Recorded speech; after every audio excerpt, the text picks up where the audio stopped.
Estátua da Liberdade partiu. A viagem está muito tranquila. Vamos chegar logo. E não era essa Estátua da Liberdade. É outra. Vamos tentar de novo. Estátua da Liberdade partiu. Parece que agora estamos indo na direção certa. Chegamos. Agora sim, vamos começar. Pessoal, hoje é o nosso primeiro encontro aqui, o Manhattan Disconnection, um programa alternativo, transmitido diretamente das cidades cosmopolitas de São Paulo, Rio de Janeiro, em Paris, algo que não deixa nada a desejar diante de programas correlatos, diante de nossos concorrentes. E aqui eu apresento meus 3 convidados, pessoas absolutamente fantásticas e geniais. Cris Serra, jornalista. José Eustáquio Alves, mais conhecido como Taquinho, estatístico, demógrafo. E Tomás Zickman de Barros, economista, cientista político. Eles vão falar um pouquinho deles aí. Cris. Oi, pessoal. É muito legal estar aqui com vocês. Eu acho que eu estou aqui meio de penetra nessa história, porque eu sou jornalista, eu não sou como vocês são, né? Você é cientista político, economista e tal.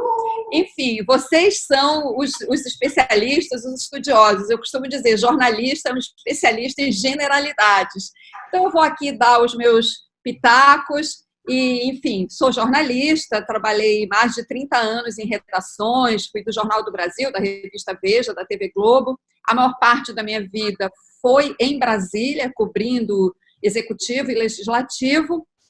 Fui também correspondente em Nova York durante 3 anos, entre 2002 e 2005. E depois de 30 anos, digamos assim, trabalhando nas redações, eu parti para uma carreira solo, digamos assim, como escritora. Tenho 2 livros publicados, o Tragédia em Mariana, que é sobre o desastre da barragem da Samarco lá em Mariana, em 2015, e acabei de publicar um livro também na área ambiental que se chama A Mata Atlântica e o Mico-Leão Dourado, uma história de conservação, contando a história de conservação dessa espécie do Brasil, que só existe aqui no Brasil, uma história muito bacana de sucesso de conservação de uma espécie. Eu estou dedicada, a partir de agora, mais a essa área ambiental e de direitos humanos, que eu acho que são 2 áreas-chave para a gente acompanhar no momento que a gente está vivendo atualmente no Brasil. Então, é isso. E obrigada pelo convite, claro, e estar aqui com vocês. Taquinho! Olá, pessoal. Muito obrigado aí pelo convite, a oportunidade aqui de estar participando desse programa. Eu sou sociólogo de formação. Depois eu fiz um mestrado em economia e depois um doutorado em demografia pelo CEDEPLAR e um pós-doutorado na Unicamp, também na área de demografia. E demografia é uma coisa, às vezes, pouco conhecida para a população brasileira, né, mas são estudos de população, né? A gente estuda principalmente mortalidade, fecundidade, migração, e o mundo todo está passando uma transformação demográfica enorme, e isso tem um impacto na economia, na sociedade como um todo, né? Ultimamente, eu trabalhava, eu sou de Belo Horizonte, trabalhava na Universidade Federal de Ouro Preto, e depois eu vim para o IBGE, para a Escola Nacional de Ciências Estatísticas, que tem um mestrado, agora tem um doutorado também nessa área de demografia, de estatística, etc. Mas eu me aposentei alguns meses atrás, e nos últimos anos eu tenho me dedicado muito também à questão do meio ambiente, né?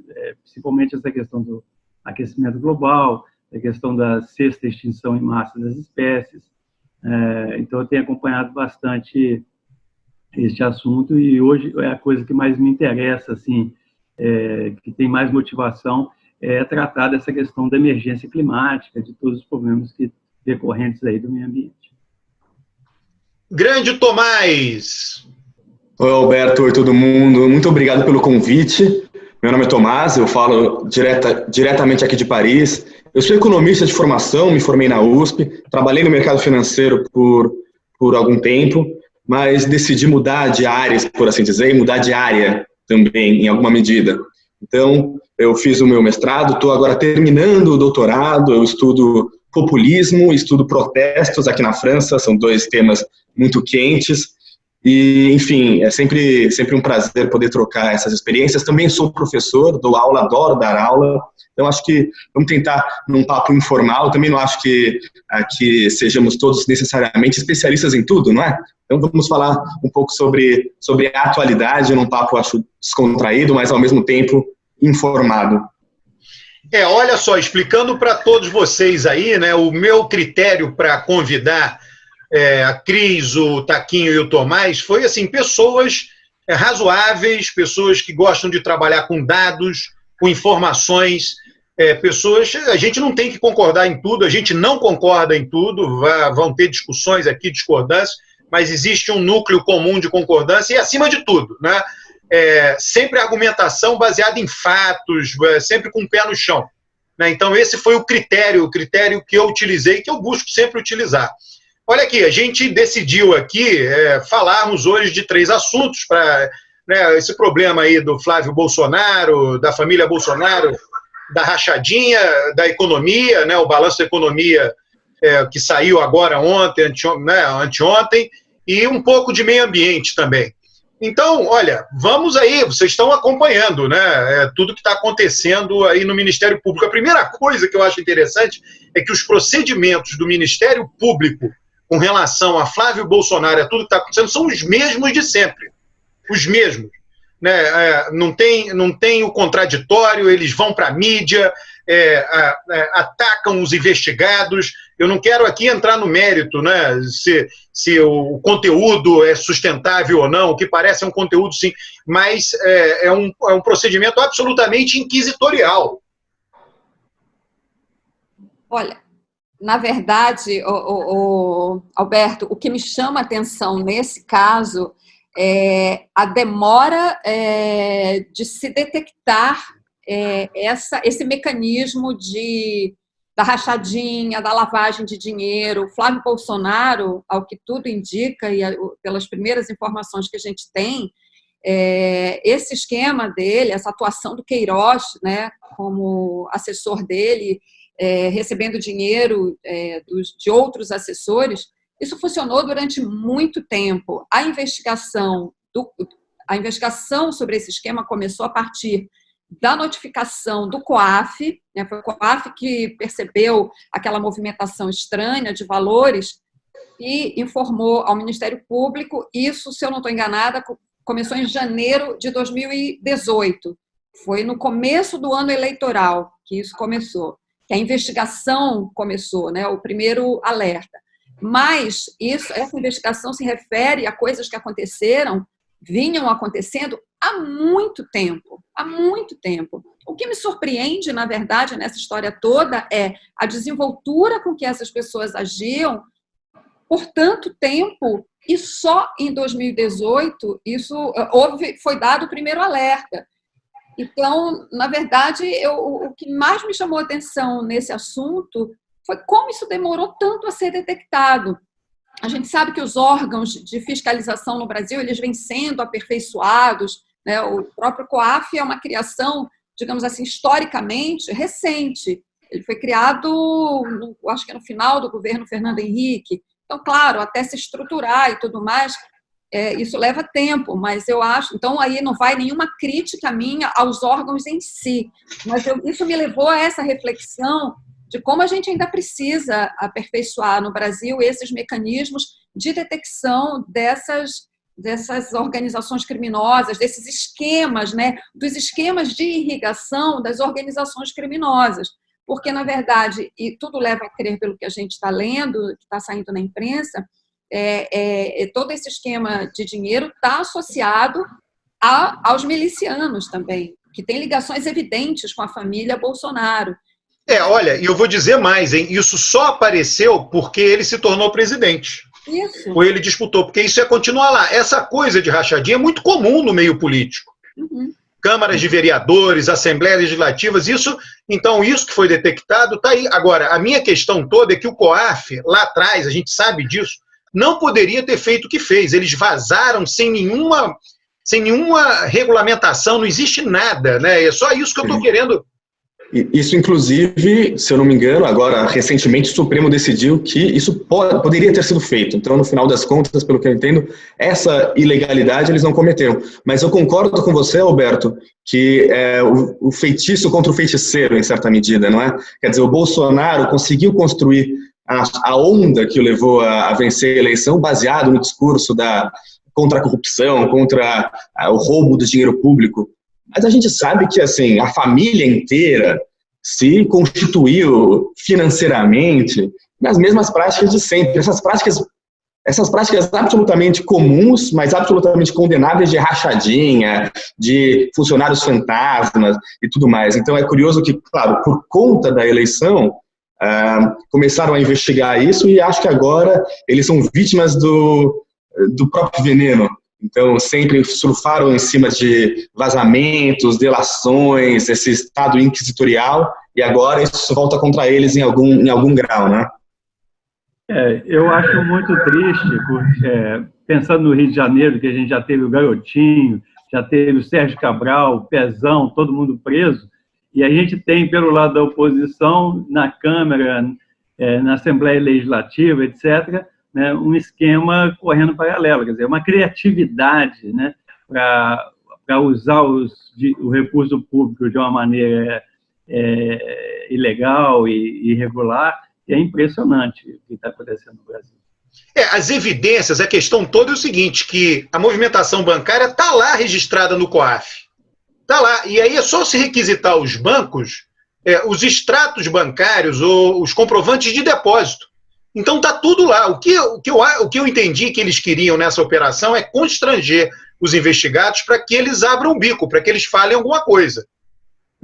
Eu só queria, Alberto, no ponto específico que você falou do COAF, o COAF, ele pode, por lei, ele comunica quando ele detecta uma irregularidade, ele comunica às autoridades, olha, detectei que tem uma movimentação estranha aqui. O que ele não pode fazer é fornecer a movimentação em si, a movimentação bancária suspeita em si, porque isso é uma quebra de sigilo e isso tem que ser feito mediante autorização judicial. Mas a comunicação de que há algo esquisito ali na conta de uma determinada pessoa, por lei o COAF pode fazer isso, né? Esse é o papel dele, alertar as autoridades. Esse é um mecanismo que é usado em vários países do mundo inteiro, justamente para alertar as autoridades para que elas possam, aí sim, tomar as medidas cabíveis com acompanhamento judicial para ir aprofundar a investigação sobre aquela suspeita.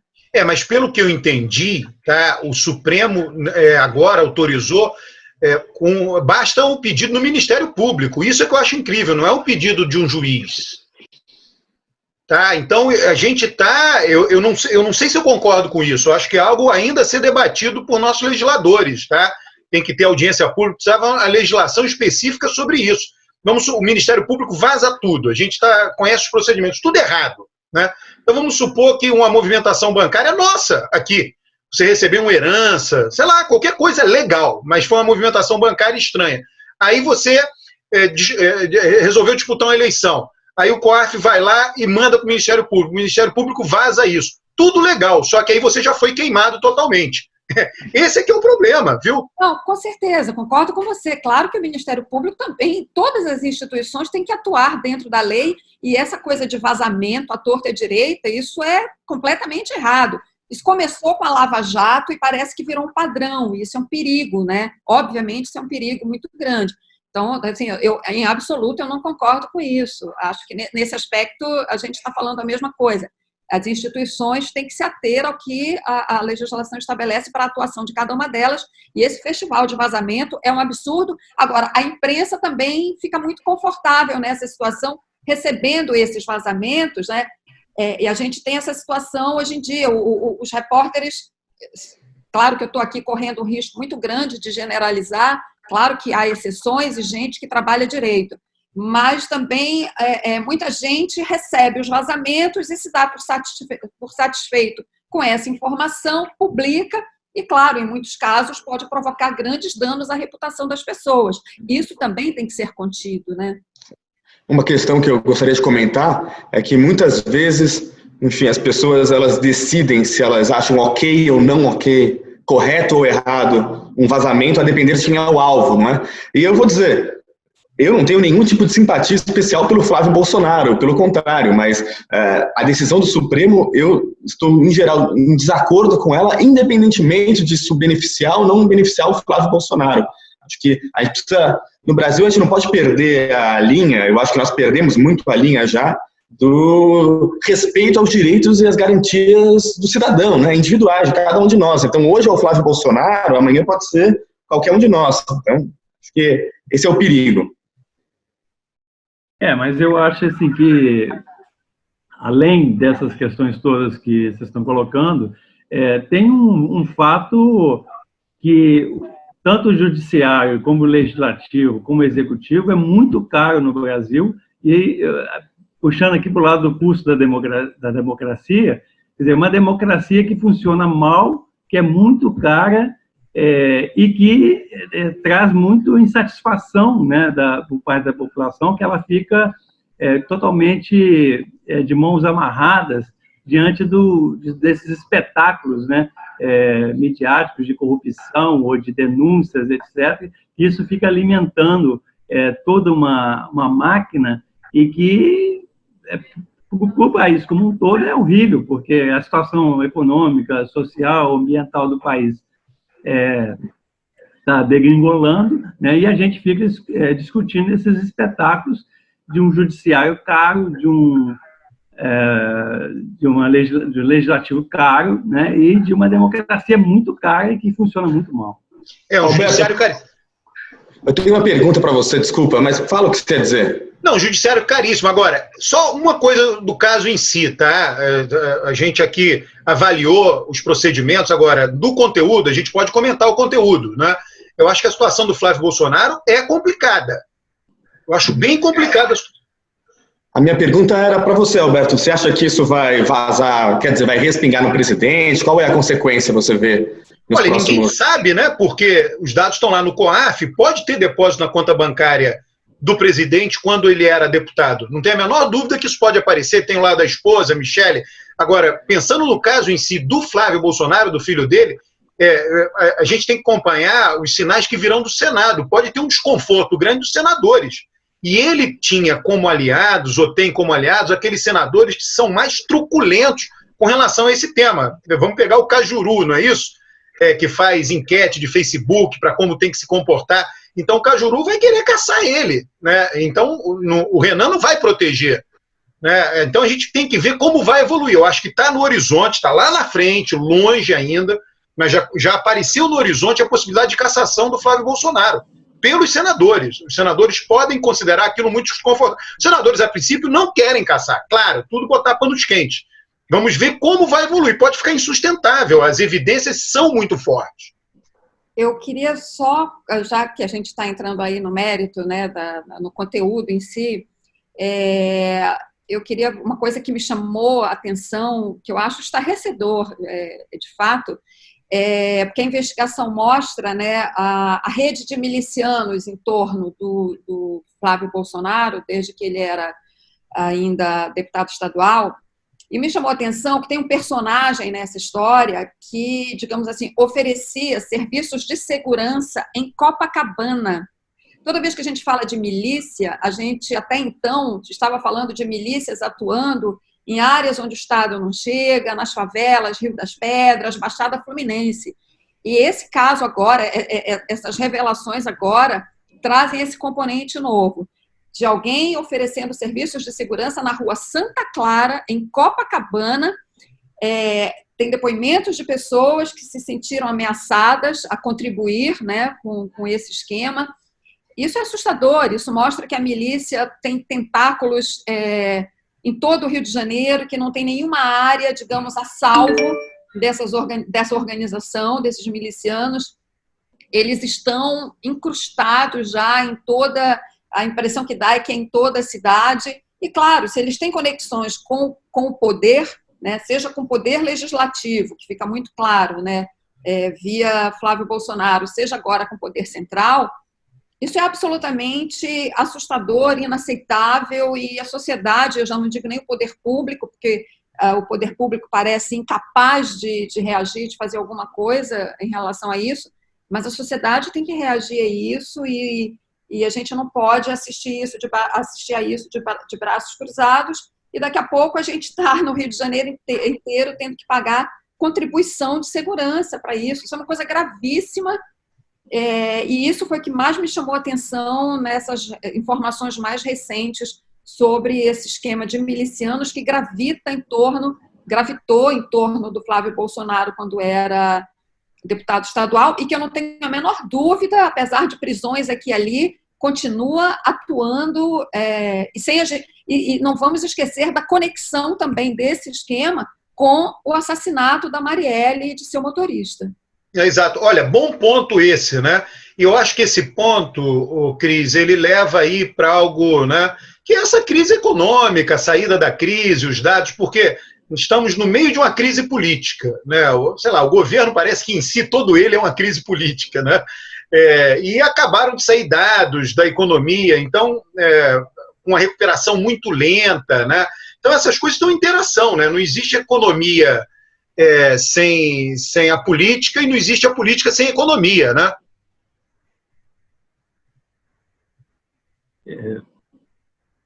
Taquinho. Eu pensei que a Cris ia responder, mas mas pegando exatamente essa questão que você colocou, a gente tem uma crise econômica, né, que está sendo potencializada, está sendo aprofundada por uma crise política, e fica uma bola de neve, uma coisa puxa a outra para baixo, né? Antes de ontem, essa semana saiu os dados do CAGED, né, que é sobre emprego formal no Brasil, e tem aparentemente uma notícia muito boa, que de janeiro a novembro o Brasil criou cerca de 1 milhão, né, arredondando aí os números, 1 milhão de empregos formais no Brasil em 2019. Então, esse número a gente poderia comemorar, mas se a gente colocar numa perspectiva histórica, de 2014 para cá, mesmo contando esse 1 milhão a mais, a gente ainda tem um déficit de 2 milhões de empregos em relação ao que a gente tinha em novembro de 2014. Né? Então, isso é uma coisa inédita na história do Brasil, porque nunca a gente teve uma recessão tão profunda e tão longa, acompanhada de um período de recuperação tão ruim e também tão longo. Né? Nas recessões passadas, o emprego caía, mas ele se recuperava rapidamente, e a economia se recuperava rapidamente. E agora, a gente tem, depois da maior recessão, né, nós continuamos atrasados e só vamos recuperar a renda per capita lá para 2024, 2025. Então, é mais de uma década perdida, e isso complica tudo, porque a gente já tem um país com a renda per capita baixa, com muita violência, com muito problema social, ambiental para ser resolvido, e não consegue colocar a máquina da economia para funcionar minimamente. Taquinho, eu queria fazer uma pergunta a respeito disso que você está falando, dessa recuperação lenta do emprego.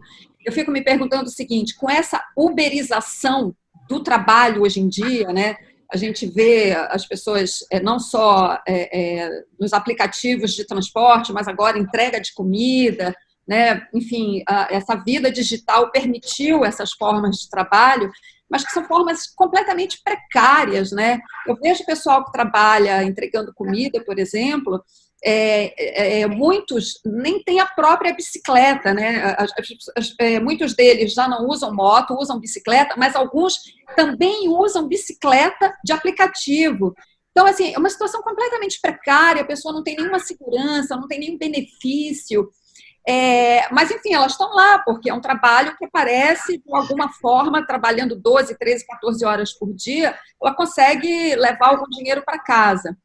Então, eu te pergunto se essa uberização generalizada de setores da força de trabalho, se realmente, com isso não vai atrapalhar digamos assim, essa retomada do emprego formal, entendeu? Já que as pessoas foram para essas alternativas. Será que haverá mesmo, ainda que a economia de uma maneira geral melhore, haverá essa recuperação do emprego formal ou essa uberização vai impedir que haja essa recuperação?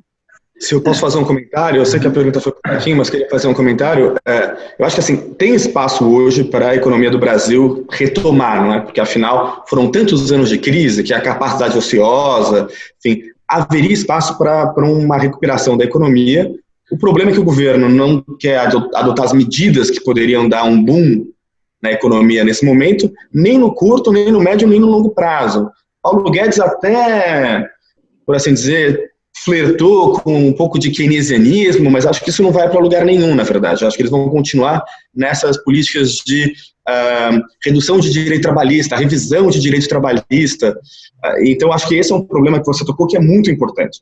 Os Estados Unidos, por exemplo, hoje estão numa situação de pleno emprego, mas a desigualdade nunca foi tão grande lá. As pessoas cada vez mais, o problema não é ter emprego. As pessoas às vezes têm que ter 3 ou 4 empregos para poder não fechar a conta no final do mês, né? Então a precarização e o aumento da desigualdade é muito grande e ele atravanca, sim, a volta do crescimento. Há quem diga, então, só para terminar aqui a minha intervenção, se por um lado tem espaço para o Brasil crescer, por outro lado, talvez em 2020... ou nos próximos anos, vem uma nova crise internacional. E uma das causas dessa crise é a destruição líquida de empregos, que vai acontecer, que já acontece, que vai acontecer nos próximos 20 anos, e a desigualdade. A desigualdade tem se tornado um fator gerador de crise. Então, são desafios. O governo não está fácil. Tomás, uma perguntinha. Você acompanha um pouco esse tema aí na França, da coisa do emprego, dessa uberização? Como é que é a discussão aí?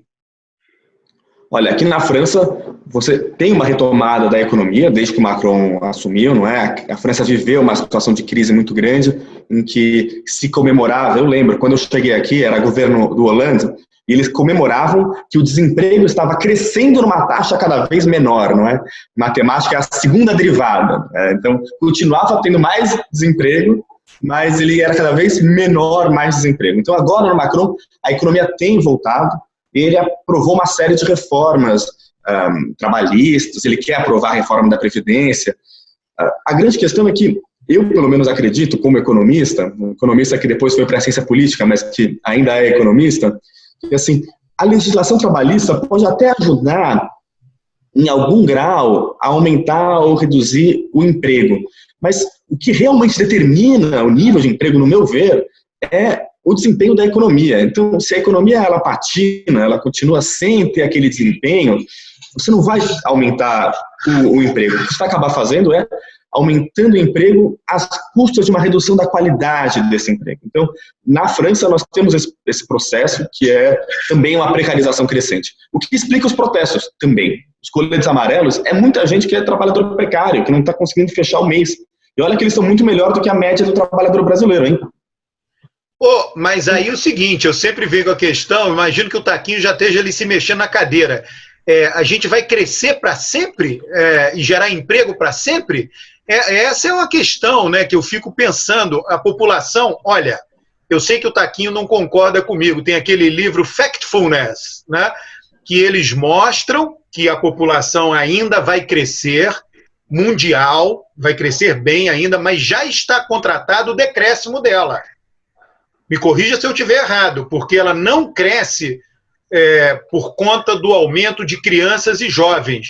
Ela está crescendo por conta do aumento de pessoas mais velhas. Então está havendo a reposição, ainda tem um carregamento, só que ela já está contratado o decréscimo da população mundial. Sei lá, muitos anos, daqui a muitos anos.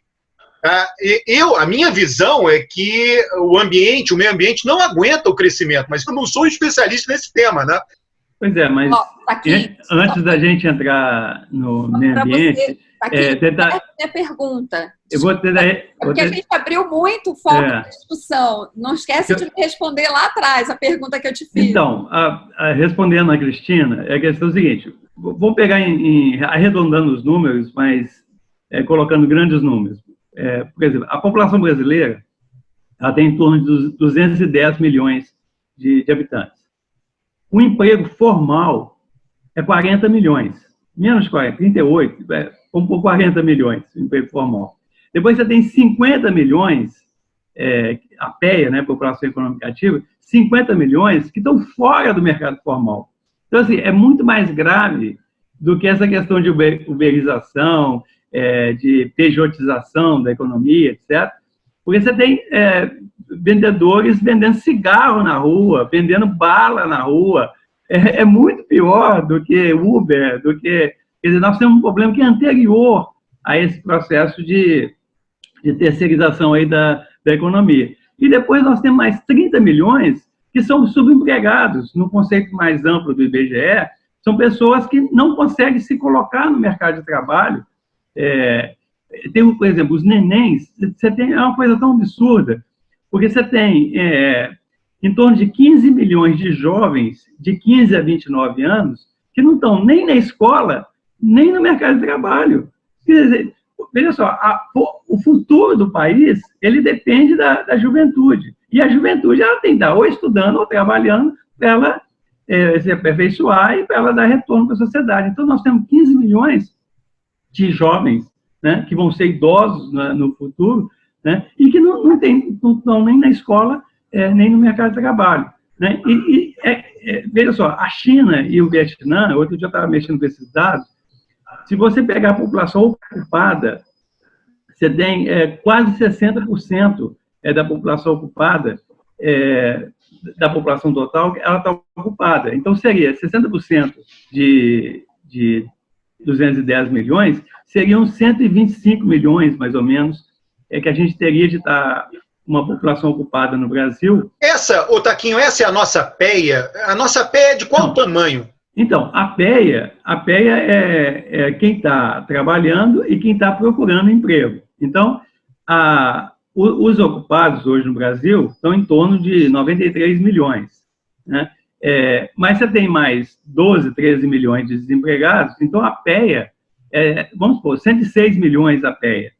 Mas se a gente fosse acompanhar uma China e um Vietnã, ela deveria ter 126 milhões.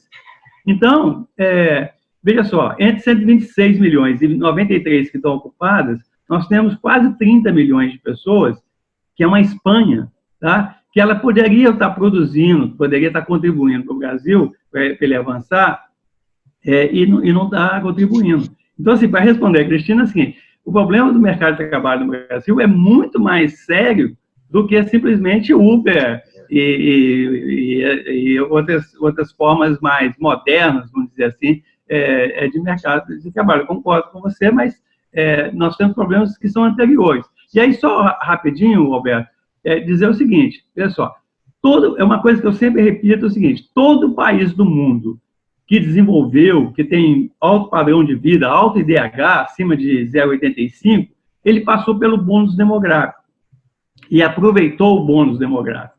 O Brasil está vivendo o auge do bônus demográfico, a estrutura etária da população brasileira nunca foi tão boa e nunca será no futuro tão boa como é hoje, e a gente deveria estar aproveitando esse momento para a gente dar um salto de qualidade no Brasil, e a gente não está aproveitando esse momento. Ou seja, a gente está jogando fora o bônus demográfico, que é a condição sine qua non de um país se tornar rico e com alto bem-estar da população. Taquinho, isso que você falou é dramático. O que você disse é o seguinte, um país nunca se tornou rico depois de passar pelo bônus demográfico. Foi isso que você disse. Depois de envelhecer, tem aquela frase que fala assim, você só consegue enriquecer antes de envelhecer. Né? Depois que envelheceu, não tem mais jeito, porque aí você tem menos gente em idade de trabalhar e muita gente dependente, principalmente acima de 80 anos, muita gente com dificuldade, inclusive, de locomoção. Então, assim, todo país do mundo que envelheceu, ele reduz as taxas de crescimento. Por exemplo, o Japão. O milagre japonês foi o aproveitamento do bônus demográfico japonês. Quando o Japão envelheceu, ele parou de crescer. Então, o que acontece no Brasil hoje é o seguinte, se a gente não aproveitar esse momento do bônus demográfico, a gente nunca mais vai desenvolver. E aí tem o que a literatura internacional chama o seguinte, a gente vai ficar preso na armadilha da renda média. E aí a gente vai dizer, essa renda média é o resto da vida. Não tem mais possibilidade de avançar. Até quando a gente tem essa janela do bônus demográfico? Então, isso existe divergência aí entre os demógrafos, entre os economistas, né? Porque depende do jeito que você mede. Mas, vamos dizer assim, eu considero que ela vai até o final da década de 30, até 2040 no máximo, porque aí sim a população em idade economicamente ativa ela começa a diminuir, né? Mas até lá ela vai continuar crescendo, só que crescer num ritmo menor do que a população. Então, se a gente tomar as medidas adequadas, por exemplo, a OIT tem uma palavra de ordem que é pleno emprego e trabalho decente. Se a gente conseguir implementar essa ideia de pleno emprego e trabalho decente, aí o Brasil aproveita esse restante do bônus demográfico e a gente dá um salto, não para o nível da Alemanha, etc., mas se a gente der um salto de renda para o nível de Portugal e de Espanha, né, no meu ponto de vista, a gente está ótimo. E aí a gente passa o resto da vida nesse padrão, né, de sul da Europa, né? O norte da Europa dificilmente a gente vai atingir, né? Mas o que a gente está correndo o risco é de ficar no padrão africano, né? De África do Sul. A gente tem o mesmo padrão de África do Sul, né? E está sendo superado por todos os países asiáticos, né? Tailândia, Malásia, não estou dizendo os melhores, Tailândia, Malásia, todos eles estão passando o Brasil, deixando o Brasil para trás. Então, é uma coisa muito dramática. Tomás. De fato, eu acho que a grande questão é que, por enquanto, se eu bem entendi o que o Taquinho falou, nós estamos nesse momento, no melhor momento em termos de bônus demográfico. Demograficamente seria para o país estar aproveitando, a gente está jogando fora essa que é a nossa única chance, não única chance, mas a grande chance. Eu vi uma matéria do Valor essa semana dizendo que com o fim do bônus demográfico, acho que eles são um pouco mais pessimistas que o Taquinho, acho que eles já veem isso como bônus demográfico já não é mais o que era antes, já acabou, que a gente conseguiria crescer de uma forma sustentável 1,5% ao ano no longo prazo. Então, assim, nos próximos anos seria possível crescer um pouco mais, porque a economia está com muita capacidade ociosa, então teria ali um espaço para surpreender para cima, não muito, mas que no longo prazo o crescimento é de 1,5% por ano, sustentável, se tudo der certo. Assim, isso aí no passado, não muito recente, não muito distante, era chamado de PIBinho, não é? Então, realmente, o Brasil, a gente não vai conseguir resolver as mazelas econômicas, sociais e mesmo políticas do país crescendo a 1,5% ao ano. O Brasil precisa conseguir ter um fôlego maior. É realmente desesperador, em certa medida, pensar nisso. A nossa população, Taquinho, está crescendo a qual taxa por ano? É 1,2? Não. Já, igual você falou, a população brasileira já está contratada, ela vai diminuir a partir da década de 40, e a cada ano ela reduz, a taxa de crescimento ela se reduz a cada ano. Ela está hoje, 2019, em torno de 0,7%. Chegou a 3% na década de 60, né, já está em 0,7%, vai zerar na década de 40 e na segunda metade do século XX a população brasileira vai diminuir. Por que a gente fala? Por que o demógrafo fala com certeza que a população vai diminuir? Porque a gente tem o controle da taxa de fecundidade. Quando a taxa de fecundidade ela fica abaixo de 2,1, que é um filho para repor a mulher, um filho para repor o homem, e o 0,1 é para repor a mortalidade, quando ela fica abaixo de 2,1, que a gente chama de taxa de reposição, no longo prazo, a população começa a cair. E a taxa de fecundidade brasileira está em 1,7 e caindo. Então, assim, está contratado. A população só cresce, por isso que você falou inicialmente, porque a população idosa, a pirâmide etária está se transformando e a população idosa está crescendo. Mas ela tem um limite, né, de longevidade. Então, quando tiver muita gente no topo da pirâmide, e pouca gente na base da pirâmide, aí a população começa a cair. Então, a segunda metade do século XXI, nós vamos ter uma coisa inédita no Brasil, que é, pela primeira vez nos 550 anos, aí, a partir de 2050, a população brasileira vai cair. E aí a discussão é quanto que vai cair. Se vai cair muito, se vai cair pouco, se vai cair médio, mas que vai cair, vai, eu posso apostar com quem quiser que esse é o fenômeno que vai acontecer. E nos países ricos só não caiu por causa da imigração.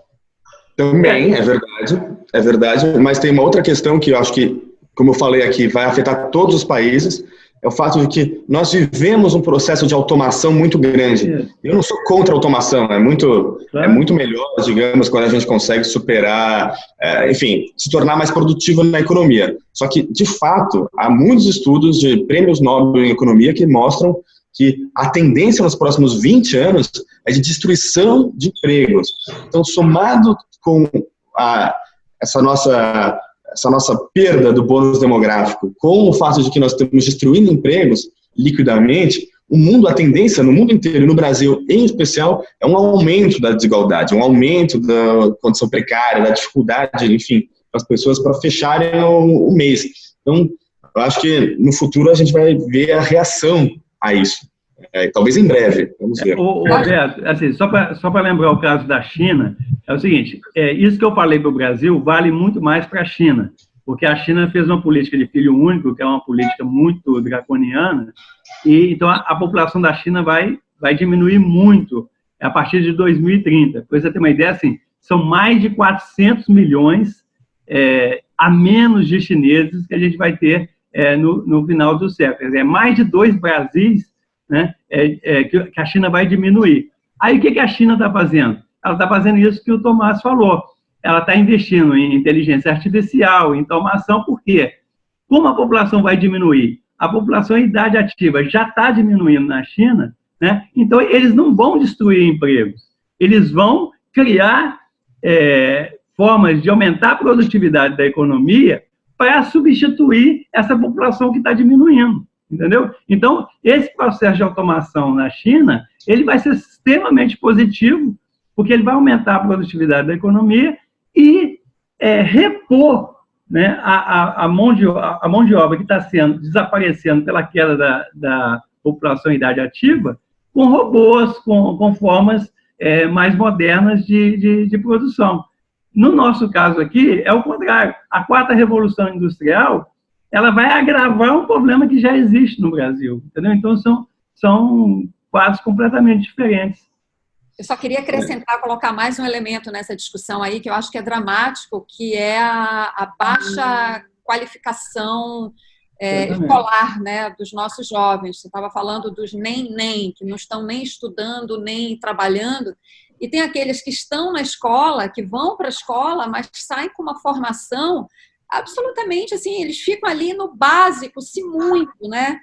Aquele que consegue minimamente interpretar um texto e fazer as 4 operações de matemática já está bom, né? Porque o que a gente vê e as pesquisas todas escolares de avaliação de ensino e tudo mais, elas indicam isso, mesmo aquele estudante, né? A gente está falando aqui, claro, daquele que vai para a escola pública e tal, que consegue terminar o ciclo, né, o ensino fundamental ali, o antigo, não sei que a nomenclatura muda toda hora, mas enfim, ele consegue fazer o ciclo básico, o fundamental e mais o antigo ensino médio.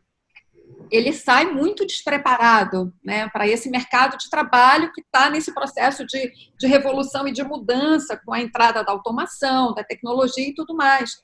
Então, e quando a gente tem agora esse governo, esse ministro absolutamente maluco, que é esse Weintraub, que eu nem sei falar o nome dele, mas enfim, a maneira como ele destrata a educação, porque não dá nem para dizer que ele tem uma política educacional, é uma política de destruição, na verdade, de ataque à educação, isso ganha contornos assim dramáticos, né? A gente não sabe se a formação, que já é deficiente, sendo tratada dessa forma pelo Ministério da Educação, só tende a piorar terrivelmente, né? E isso é um componente absolutamente dramático do futuro dessa garotada que está na escola. É terrível isso, enfim. Isso mesmo. Concordo plenamente. Ô, pessoal, a gente tinha programado aqui 3 temas aí para a nossa primeira, mas o tempo já está aqui meio chegando ao final. E eu acho o seguinte, não vai faltar oportunidade para a gente falar de meio ambiente, é ou não é? Não deixar de falar desse assunto, que é muito importante, até porque, só rapidamente, não querendo estourar o tempo, mas eu não queria deixar de mencionar a pífia participação do Brasil na Conferência do Clima de Madrid. O Brasil sempre foi um país, nos últimos anos, vinha liderando esses esforços mundiais, né, de tentar conter a emissão dos gases do efeito estufa, tentar conter o aquecimento climático. Isso é uma construção histórica de vários governos, não foi de um só.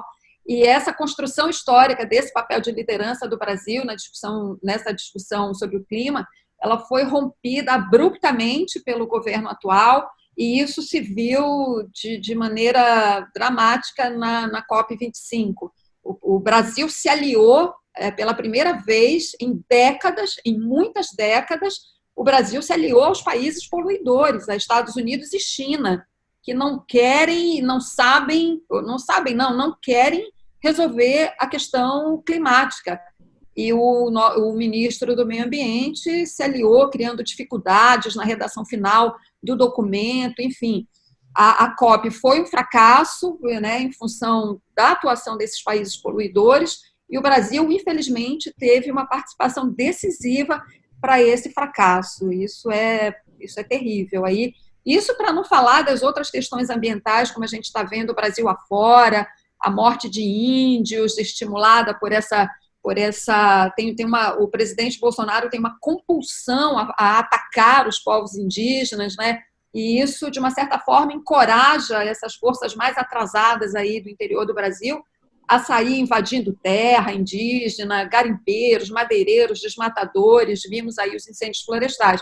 É um assunto de extrema gravidade, por isso que eu não quis deixar de mencionar, mas, claro, a gente vai ter muita oportunidade de falar sobre isso, até porque eu acho que medidas contra esse sistema de proteção ambiental que foi construído no Brasil virão ainda pela frente aí nos próximos anos. Eu queria propor para vocês o seguinte, tá? Na semana que vem, a gente faz um balanço do ano, vai ser o programa ali entre Natal e Ano Novo, a gente faz um balanço do ano, a gente começa o balanço pela política, mas logo em seguida a gente entra no meio ambiente, no balanço do ano, e a gente pode tratar de todos esses temas. Não sei o que vocês acham disso. Acho que teve muita coisa esse ano, acho que teve muita coisa, a Amazônia, óleo no Nordeste, enfim, com o Ricardo Salles no Ministério do Meio Ambiente, assunto não vai faltar, né? Roberto, só para complementar, eu acho que a Cristina falou muito bem, mas assim, só para lembrar o seguinte, o dicionário Collins, ele nomeou a expressão do ano, né, que chamou a atenção, palavra nova, né, que surgiu no mundo, que foi greve climática.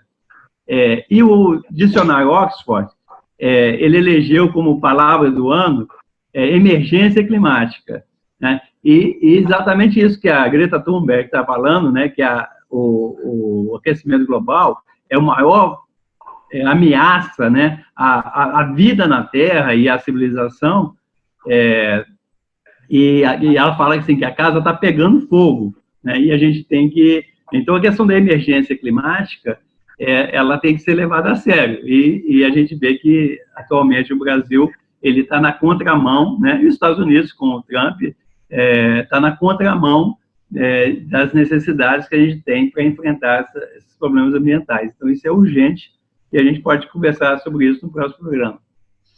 Pessoal, eu queria agradecer a todos vocês. Fizemos hoje nossa abertura. Vamos divulgar bastante isso na internet. Espero que aquele que vai nos assistir goste muito do papo aqui. Valeu, foi ótimo, gente. Obrigado, Alberto, pelo convite. Obrigado a todos. Obrigado também, Alberto. Gostei muito da oportunidade, foi muito legal. E vamos tocar em frente.